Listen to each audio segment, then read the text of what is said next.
Love seeing you back out here. Wow, bro. You got her.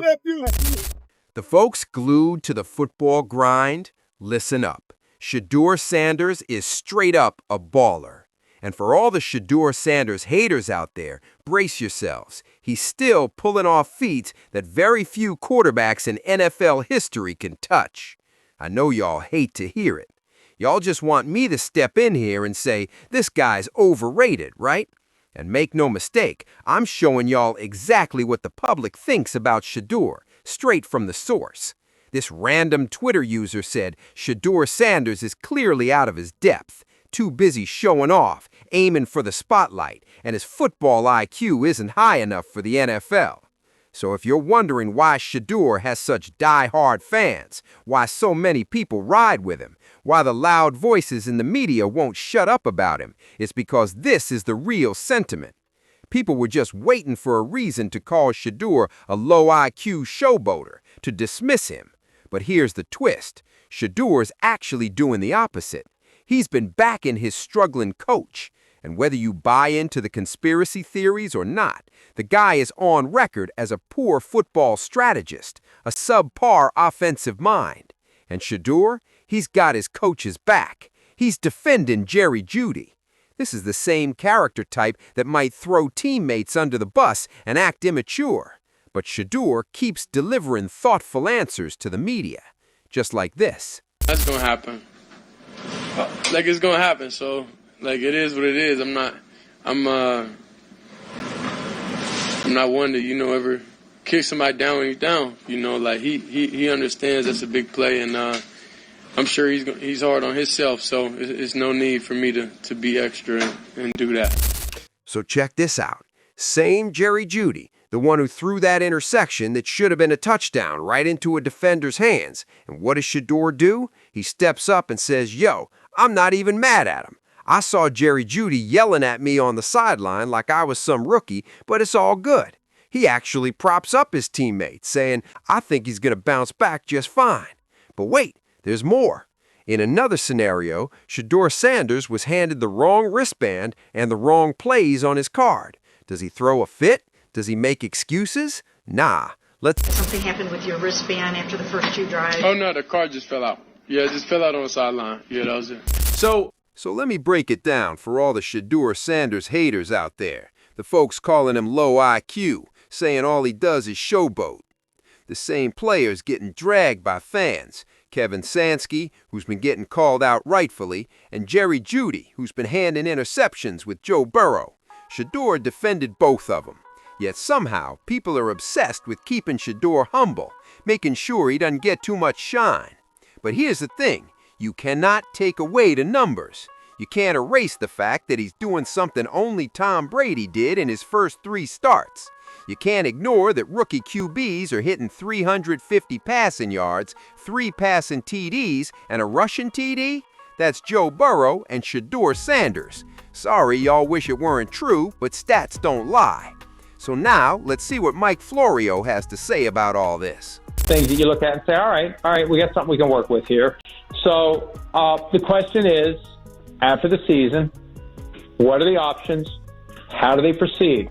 The options are Shedeur Sanders, Deshaun Watson, in theory, sign somebody in free agency, trade for somebody, or use one of the first-round picks on a quarterback. And I know there's been this belief that that's what they're going to do, but man, if you can find a quarterback elsewhere, you don't have to scratch off that lottery ticket and hope. Number one, you don't have to invest the lottery ticket in the quarterback, and then you don't have to scratch it off and hope it's a winner. And we know what history tells us. It's a crapshoot. And the Browns' history tells us it's a crapshoot. From Brandon Whedon to Johnny Manziel to Tim Couch to whoever else they spent a first-round pick on that hasn't really panned out at quarterback position. If you can find a serviceable quarterback elsewhere and maybe start looking for the next Myles Garrett with your 2 first-round picks, you're better off. So that's going to be job number one. Once they decide what changes, if any, are going to be made to the power structure, the next question is, what the hell are we doing at quarterback? And I think Shedeur's done enough to be part of the conversation. We'll see what they decide to do. All right, listen up. This is coming after a rough 3-interception outing. You've got NFL writers Mike Florio and even Mary Kate Cabot weighing in. Yeah, we covered Mary Kay Kitt in the last video. She's out here saying, hey, they're gonna analyze the whole situation and probably move forward with him.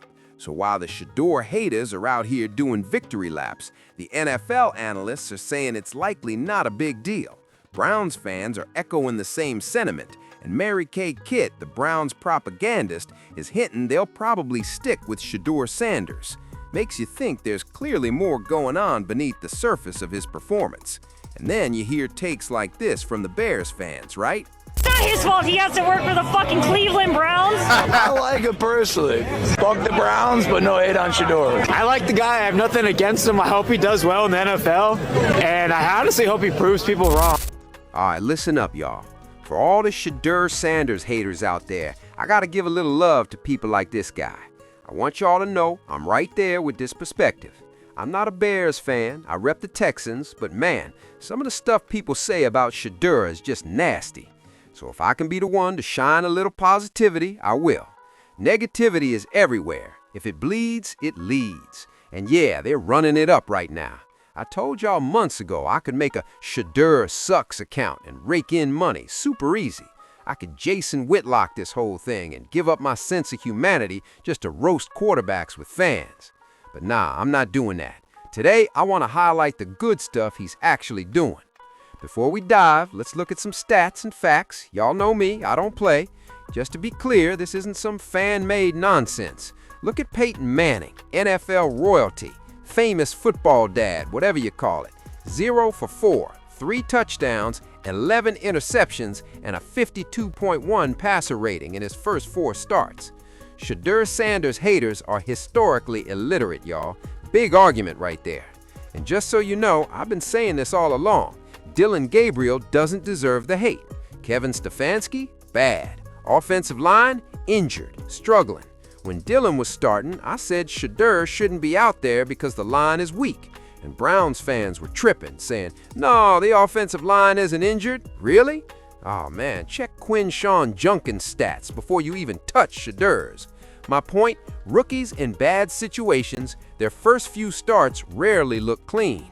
Cam Ward, we love Cam Ward. The first 4 games were messy with fumbles everywhere. That's what happens when a rookie quarterback steps into a weak team. Shedeur is just bowing through the process. Some of y'all haters are new to football, only remembering Lamar Jackson's rookie season. You have to watch more and study the history. Most successful quarterbacks sat, learned, got first-team reps, and developed. Shout out to Tyler Shook, too. He's been putting in work. Yeah, he lost a one-on-one to 5th-round pick Spencer Rattler. We all saw that. But now he's getting reps on the back end, still getting first-team snaps, and still showing up in the right spots. Not everybody wants to give him props, but I'm telling y'all, he deserves it. I really believe Tyler Shook deserves the credit. But let's keep it real and check the history, because when you look at these names, context matters. ESPN research shows the Bears pressured Shedeur Sanders on 20 of his 42 dropbacks, his highest pressure percentage in a single game this season. Chicago came in ranked 31st in the NFL with just a 24% pressure rate on the year. Sanders has faced pressure on 46% of his dropbacks this season. That's the highest any quarterback has seen in a season since ESPN started tracking in 2009. Deshaun Watson had 43% back in 2018, the previous high for qualifying QBs. Shout out to my man in Buffalo. And let's talk about the Browns' O-line for a second. Nobody's highlighting this enough. They came in ranked 32nd in pass protection by PFF. The starting lineup, left tackle is a second stringer, traded for Joe Batinio. Center is second string. Guard is 5th string. Tackle is 4th string. And now a rookie QB is trying to survive. Bears fans want to throw Fernando Mendoza into the fire, hoping for a miracle, but that's just breaking another quarterback. Now here's the thing. I saw Shedeur making big-time endgame adjustments, delivering huge throws while getting blasted in the pocket. I'm sorry, but that's elite poise. And yes, we still love Dillon Gabriel, no shade there. Shout out to Dillon Gabriel. Let's be real. Dillon Gabriel wasn't making these kinds of plays. I hate that we even have to compare, but for the Shedeur Sanders haters who didn't watch Browns football, let me break it down. The two most explosive plays, all Shedeur, all anticipation, all arm talent. Check this one, a throw to Isaiah Bond from the slot. He's reading cover 3, the center's moving here, and Shedeur throws to the open space. That's NFL-level vision, 2 weeks in a row now. First, the Jerry Jeudy 60-yard touchdown. Now this one.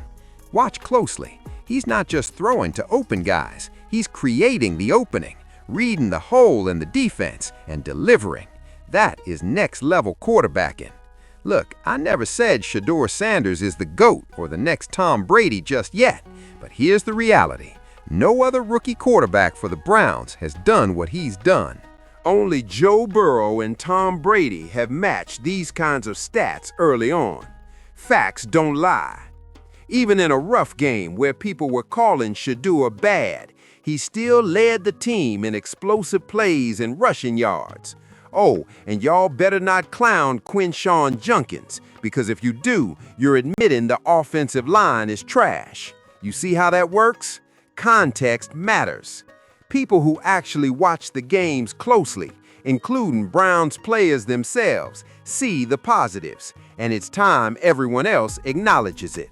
Let's see you back out here. You got first. Listen to this. Every time Shedeur talks, what really stands out is what the players around him say. NFL guys notice it too. They're consistent. We want to see you win. Is it going to look flawless? Nah, rookies don't get that luxury. That's just reality.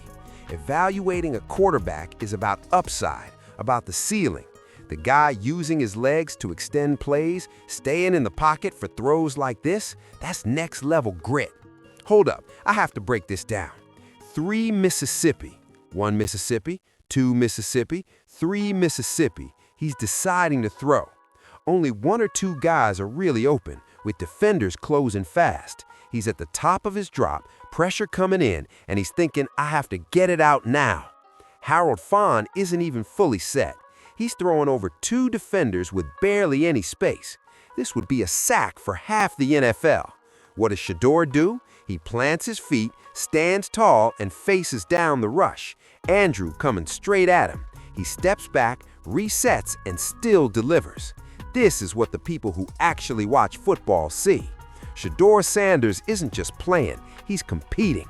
He's a gamer. He wants to win. He wills plays into existence. That's the kind of quarterback you respect.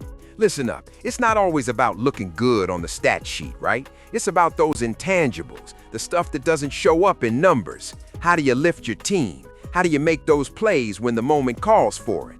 And even though the box score didn't pop, Shedeur still delivered. He still fought. He still had those highlight reel moments. That's exactly what a rookie quarterback looks like. Messy, rough around the edges, but even in the chaos, he's making plays you can't ignore. You gotta take the good with the bad with him, man. Now I wanna hear from y'all. Drop your thoughts in the comments. Like if you're feeling it, dislike if you're not, and subscribe if you ride for football content. The Shedeur haters might be celebrating this week, but the Shedeur fans, don't sweat it. The Shedeur cult's still thriving. Y'all be great out there.